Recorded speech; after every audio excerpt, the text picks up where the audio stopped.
안녕하세요. 오목입니다. 제가 오늘 녹화할 영상의 제목은 율법주의 그리고 복음주의에 대해서 얘기를 조금 해보려고 합니다.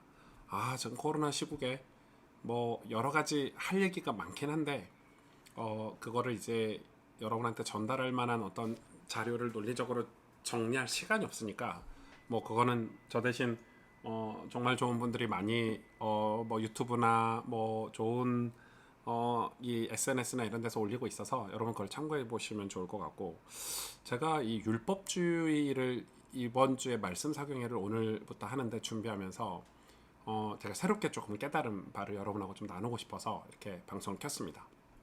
우리 혹시 율법주의 이러면 율법주의가 뭔지를 잘 모르겠는 거죠. 율법주의가 뭔지를 잘 모르고, 또 복음주의 이러면 복음, 십자가의 복음, 복음주의 이런 것들도 알긴 아는데 이게 뭐다는 걸 잘 모르는 거. 그래서 이제 뭐 복음이면 완전 자유다 해서 율법은 필요 없다 이렇게 얘기하시는 분들도 있고, 율법주의는 막 복음도 없는 막 이런 이 터부시하는 이런 분들도 되게 많죠. 그래 사실 이제 율법주의라는 게 엄청 무서운 거거든요. 왜냐면은 이 이스라엘 자체가 율법주의에 빠져가지고 바리새인이 된 거고, 예수님이 그런 율법주의자들을 보고 뭐 구원도 없다, 난 너희들의 이름도 모른다, 얼굴도 모른다, 난 너희들의 기도를 들어본 적도 없다 이렇게 말씀하시고, 뭐 사탄의 회인이 엄청나게 무서운 말들을 많이 쏟아내셨죠. 근데 사실 지금 율법주의는 하나의 거대한 종교가 됐어요, 전 세계적으로. 그러니까 뭐 기독교다 뭐다 뭐 천주교다 이런 종교가 아니라 율법주의라는 종교가 돼가지고 정말 많은 다양한 형태로 율법주의가 드러나 있다고 저는 생각을 해요. 생각을 하고 있고, 그래서 이 율법주의가 종교인 거죠. 종교가 돼버렸어요. 율법주의가 종교가 됐고, 이게 얼마나 무섭냐면, 이게 사실 기독교는 율법주의가 아닌데 기독교는 그런 종교가 아니잖아요. 그러니까 이 율법주의가 결과적으로 종교가 되는 거지. 그런데 이 율법주의는 사실 종교가 돼버렸는데, 이 종교라는 탈을 쓰고 우리 전 세계 곳곳에 이렇게 침투해 있는 상황이고, 근데 그게 왜 문제가 되냐면, 교회는, 기독교는 종교가 아니잖아요. 율법이 아니야. 복음이고 사랑이고 기쁨이고. 그런데 이 율법주의가 너무 강력하니까 이 사랑, 기쁨, 이 복음, 십자가의 복음이 완전히 율법주의자들 안에 들어가서 율법주의자들 손에 복음이 드러나는. 좀 어렵다. 그게 진짜 많은 것 같아요. 제가 오늘 밤에 이 저희 교회에서 말씀 사경의 첫 강의를 할 때 이걸 다룰 거예요. 이걸 다룰 거고, 뭐 굉장히 이 증명을 할 게 많으니까 이 이야기를 할 건데, 이 사도 바울이 로마서 1장, 2장, 3장, 4장 이 로마서 초반부에 이걸 다뤘죠. 왜냐하면 로마서 초반부에 유대인들, 그러니까 율법 전문가들, 그 당시로 말하면 종교인이라고 있거든요. 종교인들. 지금도 종교인들이 있죠. 유대인 사회에 아주 극단적인 종교인들, 완전히 율법을 지켜서 구원받는다는 사람이에요. 내가 율법을 지켜서 하나님께 사랑을 받는다는 사람이에요. 그러니까 내가 율법을 지켜서 내가 하나님께 축복을 받는다는 사람이 종교인이거든요. 근데 복음은 그게 아니잖아요. 하나님께 사랑을 받았기 때문에 내 죄에 대한 죄사함을 십자가의 복음으로 받았고 사랑을 받았기 때문에 내가 열심히 하는 거거든요. 그러니까 그 사람들의 열심과 우리의 열심이 거의 비슷해요. 종이 한 장 차이야. 근데 완전 다르거든요. 근데 이 율법주의자들의 어떤 특징은 얼굴에 기쁨이 없죠. 일단 율법주의자들의 특징은 기쁨이 없고, 또 뭐가 없냐면 평안이 없죠. 왜냐면 늘 이걸 지켜서 내가 인정받아야 되니까. 그리고 이제 더 나아가서는 자기 과시를 하기 시작해요. 그리고 이걸로 남을 정죄하죠. 근데 남을 정죄하는데 나는 이걸 다 완벽하게 못 지키니까 얼굴이 늘 어둡죠. 불안하고 구원 못 받을까봐. 그러니까 이 율법주의에 빠져버리면 완전히 웃기게 되는 거예요. 그리고 이게 이제 율법주의자들이 율법주의로 신앙생활을 오래 하다 보면 나중에는 얼굴에 기쁨도 없고 감사도 없고, 왜냐면은 율법주의라는 게 이렇게 단계적으로 쌓이는 거기 때문에 신앙생활을 오래 하면 오래 할수록 얼굴이 근엄해지고, 나는 지난 몇 년간 내가 이렇게 살아왔는데 이런 게 있는 거예요. 그러다 보니까 제가 목회를 하면서 좀 죄송한 얘기예요. 어른들께 막 장로님 권사님들께 좀 미안한 얘기고 죄송한 얘기지만 교회 가면 그런 거 있잖아. 막 근엄하고 막 헛기침하고 이런 거 하고 원래 제가 성경을 보고 예수님 만난 사람들 얘기를 듣고 하면은 그리고 또 저도 성령이 저에게 임하셔서 제가 죄사함 받고 너무 감사해서 신앙생활을 열심히 하다 보면 진짜 기쁘잖아요. 성령이 오면 감사하죠. 그리고 예수님이 하신 말씀대로 사랑하게 돼요. 그런데 율법주의자들은 기쁨, 감사, 사랑이 없죠. 그러다 보니까 어떻게 살아가냐면 그 사람들은 늘 남을 비교하고 정죄하고 그리고 내가 그 율법을 지키면서 살아야 되니까 딱딱하고 그래서 여러분 에스겔 36장 26, 27절에 뭐라고 얘기했냐면 성령이 임하시면 우리에게 부드러운 마음을 주신다고 했거든요. 근데 율법주의자들은 부드러운 마음이 없어요. 당연히 없겠죠. 없을 수밖에 없어요. 남 정죄했지? 내가 내 걸로 남 정죄했으니까 나는 더 잘 살아야 되지? 남 정죄했으니까. 그러니까 이걸 또 완벽하게 지킬 수 없지 율법은? 그러니까 내가 지킬 수 없는데 자존심은 또 상하지? 그러니까 숨기지? 이중생활하지? 그러니까 자기도 제대로 못 지키면서 계속 자랑하고 이래야 되니까 어떻게 되냐?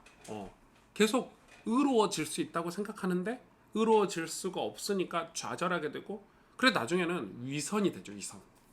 성경에 이 바리새인들 보고 예수님이 위선자라고 했죠. 위선이 될 수밖에 없어요. 이게 완전 이 율법주의가 얼마나 무서운지 제가 이거를 이 말씀을 오늘 말씀 사경회를 준비하면서 이거 좀 불편한 얘기인데 저희 교회 성도들한테는 이야기를 좀 할 거거든요.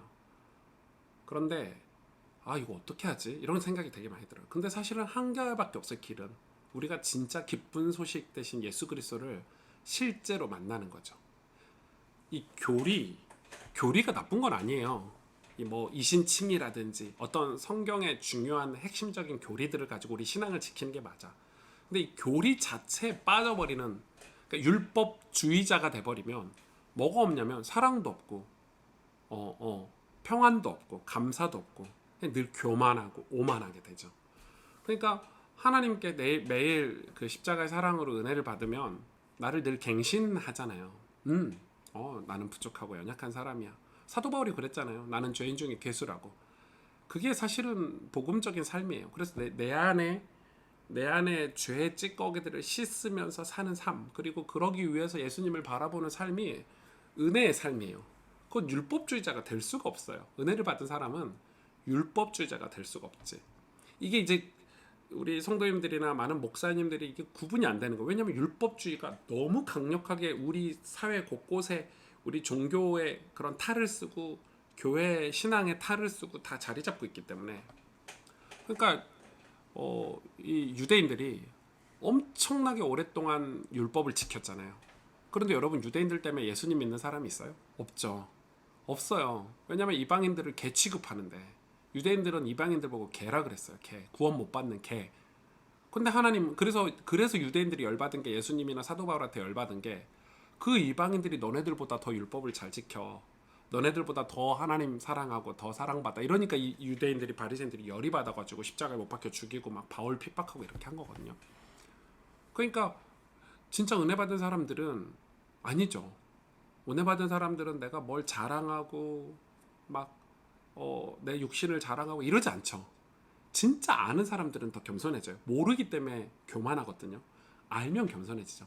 내가 예수님께 내 죄를 사함받고 은혜를 받은 사람은 내 마음이 기쁨이 있기 때문에 내 주변 사람들이 다 알아요. 저 목사님, 저 성도님, 다 알아. 그런데 내 주변에서 뭔가 불편하고 패를 가르고 정죄하고 여러분 그렇게 주로 이제 그런 사람들이 뭐냐면 그럼 옳고 그름은 따져야죠. 이런 사람들이죠. 옳고 그름을 따지는 게 맞아요. 맞지만 거기서 끝나버리니까 율법주의자가 되는 거예요. 그런 사람들은 맨날 옳고 그름 따지다가 인생이 끝나요. 그러면 우리 인생을 하나님 옳고 그름을 따지셨죠. 하나님이 심판하신다고 하셨으니까. 근데 따지고 끝난 게 아니잖아요. 결과적으로 하나님 우리를 사랑하셨잖아. 용서해 주시고 품어 주셨죠. 저는 교회가 왜 교회라는 공동체가 이 기쁨, 감사, 사랑 이런 게 있어야 된다고 생각해요. 그게 성경에서 얘기하는 얘기예요. 기뻐하라, 감사하라, 그리고 하나님 사랑하고 이웃을 사랑하라 이렇게 말씀하시잖아요. 아, 내가 율법주의자인지 아니면 내가 십자가 복음의 은혜주의자인지 그거는 분별할 수 있어야 돼요. 내가 그거 뭘로 알 수 있어요? 내가 불안한지 아니면 내가 교만한지 내가 누군가에게 내 육신을 자랑하려고 살아가는지. 그래도 율법주의자들 중에서 이런 사람들이 있어요. 아예 아무것도 안 하는 사람들. 왜냐하면 포기해버리는 거야. 왜? 율법주의. 그러니까 이게 거기서 헷갈리는 거지. 그런 사람들을 우리는 율법주의자들 중에 그런 사람들을 막 겸손하다, 은혜 받는다 이렇게 말하는데 그러면 안 돼요. 왜냐하면 안 해버려. 성경도 안 읽고 예배도 안 드리고 말씀도 안 듣고. 왜냐하면 아예 포기해버리고 낙심해버린 사람들도 있거든요. 그때 여러분 예수님을 진짜 만난 사람들은 낙심 안 하죠. 내가 실수하고 넘어져도 또 일어나서 예수님 붙잡죠. 왜? 그게 진짜 십자가의 은혜, 십자가에서 흘러나오는 그 보혈을 알기 때문에. 그러니까 이게 이 율법주의자가 정말 무서운 것 같아요. 예를 들어서 우리 은혜 사람이 됩시다. 또 십자가 복음을 붙잡읍시다. 그래서 우리가 그러려면 성령을 받아야 됩니다. 성령 받는 거, 율법주의자는 그걸 또 어떻게 해석하냐면 성령 받는 걸 또 율법적으로 해석해. 나는 성령 받았는데 넌 성령 못 받았지. 이런 식으로. 그게 아니라는 거예요. 그게 아니라는 거예요. 그러니까 우리 안에 저도 모르게 그런 게 있더라고요. 저도 모르게 교만한 마음이 있고, 저도 모르게 남을 정죄하는 마음이 있고, 물론 우리가 살면서 죄에 대해서 단호해야 되고, 또 죄를 짓는 사람에 대해서 우리가 뭔가 있어야 되겠지만, 우리가 그런 기준이 있어야 되겠지만, 생각해 보니까 그게 사람을 살리는 건 아니더라고요. 그게 사람을 살리는 건 아니야. 근데 제가 안타까운 거는 이 복음주의에 있는 사람들이 복음주의에 있는 것 같으면서 알고 보면 율법주의자들이 진짜 많죠. 남 정죄하고 패를 가르고 그러면서 뭐라고 하냐면 자기들은 또 뒤에서 죄를 지어. 율법을 못 지켜. 못 지키기 때문에 그 위선적인 삶을 계속 살아간다는 거예요. 그러니까 저희들이 신앙생활을 하면서 저는 그런 생각을 되게 많이 하는 거예요. 되게 많이 하는 거예요. 그래서 예수님을 잘 믿는지 예수님을 잘 안 믿는지를 절대 이 열심으로 평가해서는 안 된다고 저는 생각해요. 왜냐하면 열심을 가지고 판단이 안 돼요. 왜냐하면 율법주의자들도 진짜 열심히 하고 있고 은혜를 받은 사람들도 열심히 하기 때문에 이거는 예수님을 잘 믿는지 안 믿는지는 그걸로 판단하면 안 되고, 예수님을 내가 잘 믿는지 안 믿는지는 뭘로 판단해야 되냐면 내 안에 빛이 있는가, 내가 기쁨이 있는가, 감사가 있는가, 내 안에 사랑이 있는가로 판단을 해야 돼요. 그게 맞아요. 내가 진짜 감사한가, 기쁨이 있는가, 내가 정말 하나님을 사랑하고 있고 내 주변 이웃을 사랑하고 있는가, 영혼을 사랑하고 있는가, 내 자신을 사랑하고 있는가. 근데 그게 없으면 율법주의 확률이 굉장히 높죠. 굉장히 높아요. 제가 요즘 이 코로나 때문에 이제 보니까 진짜 많이 교회들도 폐가 갈려 있죠. 또 어떤 뭐 목사님이나 어떤 교회들은 그렇게 얘기하더라고요. 무슨 당을 만들었어. 그래서 이 당을 가입 안 하면 복음이 아니라는 거야. 그거는 이 뭐라고 해? 그 하나님의 역사가 아니라는 거야. 그런 논리를 가지고 어떻게 우리가 세상에 바른 진리를 전할 수 있겠어요. 그러니까 그렇게 극단적으로 가는 거지. 그러니까 그것도 위험한 거예요. 또 어떤 사람들은 이 자체의 이 환경에 완전히 속해가지고 이게 공산주의자인지 어떤 이념 공격인지 사단의 역사인지도 모르고 그냥 순종하고 권위에 순종하는, 그게 권위형 인간이 있거든요. 그러니까 의사 가운만 입으면 무조건 그 사람 말이 진리라고 달려드는 사람을, 그게 뭐 심리학적인 용어로 뭐 권위형 인간이다, 뭐 권위형 뭐다 이런 게 있어요. 심리학 공부를 하다 보면은. 그러니까 뭐 무조건 목사 말이면 무조건 아멘 하는 사람들이죠. 그러니까 막 병원에서 의사 가운 입고 있으면 이게 돌팔인지 아닌지 확인도 안 하고 무조건 의사 선생님이 얘기했잖아 뭐 이런 식인 거야. 여러분 그런 사람도 다 사람이고 사실에 대해서, 지금 코로나에 대해서 여러분 얼마나 의견이 분분해요. 같은 의사도 의견이 다르고 같은 전문가들도 의견이 다른 게 코로나예요. 왜냐면 다 처음 겪고 있는 거니까. 그런데 우리가 이제 신앙생활을 하다 보면은 잘못하다가 율법주의에 빠질 수 있다. 율법주의에 빠져버리면 진짜 큰 오류를 범할 수 있다. 자기는 나는 완벽해라는 생각을 하다 보니까 뭐 당을 만들고 뭘 만들고 처음에는 순수하게 복음으로 시작했지만 나중에는 이거 아닌 사람들을 다 정죄하고 다 정죄해버려. 다 뭐 복음도 아니다, 뭐도 아니다 이런 식으로. 여러분 그거 위험한 거죠. 진짜 위험한 거죠. 그러니까 나중엔 자기 그거에 못 이겨갖고 스스로 위선자가 되고 그리고 뭐가 없죠? 기쁨이 전혀 없잖아요. 사랑이 없잖아. 평안이 없잖아. 감사가 없어요. 그런 분들 감사가 없어요. 그게 지금 교회 안에도 엄청 많잖아. 교회 오면은 막 장로님들, 권사님들 막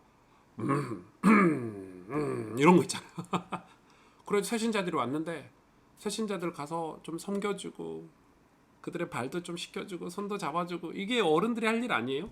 그런데 장로님들이 그런 건 내가 하는 사역이 아니야. 뭐 이렇게. 교회 주차 봉사 이런 것들도 장로님들은 꿈쩍도 안 하잖아요. 물론 저희 교회는 장로님이 교회 주차 봉사 하고 계세요. 그게 정상이죠. 내가 밖에서 회장이고 뭐 사장이고 뭐고 그거 중요하지 않죠. 교회 오면 내가 진짜 영혼을 사랑하고 하나님 사랑하기 때문에 내가 할 수 있는 헌신을 하는 게 기쁨이요. 감사함으로 하니까. 근데 그것도 하다가 보면 내가 이걸 몇 년을 했는데 이게 율법주의인 거예요. 여러분 이게 엄청 무서운 거예요. 그래서 이런 것들을 바꿔야 된다고 저는 생각해요. 교회 분위기가 무겁다. 그 율법주의 교회가 돼버린 거예요.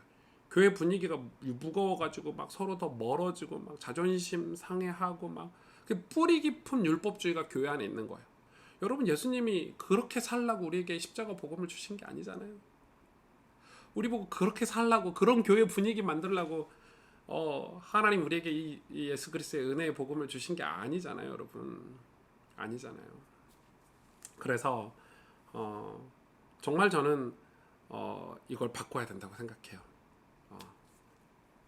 교회는 사랑이 있어야 되고 기쁨과 감사가 있어야 된다고 생각해요. 옳고 그름을 따질 수 있지만 인간은 완벽하지 않아요. 어떤 신학자도 성경에 대해서 퍼펙트하고 완벽하게 그래서 뭐 칼빈의 기독교 강요는 완벽한 책이야 이런 분들을 조심하셔야 돼요. 여러분 하나님이 인정해 주신 권위로 인정해 주신 거는 성경밖에 없어요. 그래서 그걸로 막 남 정죄하고 막 이러시는데 맞아요. 기준 교리라는 게 있어서 우리가 치리도 해야 되고 죄에 대해서 심판도 해야 돼요. 그건 하나님의 영역일 수도 있어요. 그래서 율법주의가 위험하다는 거, 그게 굉장히 무섭다는 거. 그리고 우리 신앙생활은 천국을 바라보고 예수님을 바라보고 또 내 안에 더러운 죄를 씻기기 위해서 늘 주님 사모하고 살아가는 게 저는 신앙생활을 생각해요. 열매는 뭐냐? 기쁨이고 감사고 사랑이에요. 교회가 저는 저희 교회가 진짜 그랬으면 좋겠어요. 감사가 있고 기쁨이 있고 사랑이 있고 내가 이 교회 몇 년 다녔는데 내가 설거지 같은 거 해야 돼? 여러분 되게 웃긴 말이잖아요. 그게 하나님 앞에서 맞잖아요. 하나님 앞에서. 그리고 내가 위치가 있지. 이런 거 되게 코미디 같은 거죠. 그래서 뭐 이제 막 신학생들 전도사들이 막 청소하는데 뭐 목사들 교회 몇 년 된 선배들은 막 이렇게 하고 이렇게 지켜보고 있고 여러분 그게 말이나 돼요? 방구가 돼요? 물론 교회도 직장이라서 질서가 있긴 해요. 저도 목사니까 담임 목사니까 제가 막 설교 준비하는 게 많고 일이 많아서 제가 못하는 일도 있어요. 막 청소 같은 거 좀 못하니까 간사님들이 하고 하지만은 제 말은 그 말이 아니에요. 그게 계급이 돼버리면 안 되는 거야. 사랑이 없고 기쁨과 감사가 없어서 서로 돕고 섬기고 그래서 잘못한 거는 서스름 없이 얘기할 수 있어야 되는데 이게 저는 교회가 너무 숨 막히는 거예요. 답답하고 교회 가면 너무 숨 막혀 막 눈치 주고 째려보고 왜? 교회가 왜? 예수님이 십자가에서 못 박혀서 피 흘려 세우신 교회가 왜? 서로 사랑하라고 기뻐하라고 감사하라고 우리에게 허락하신 공동체 아니에요? 그런 교회를 꿈꿉니다, 여러분.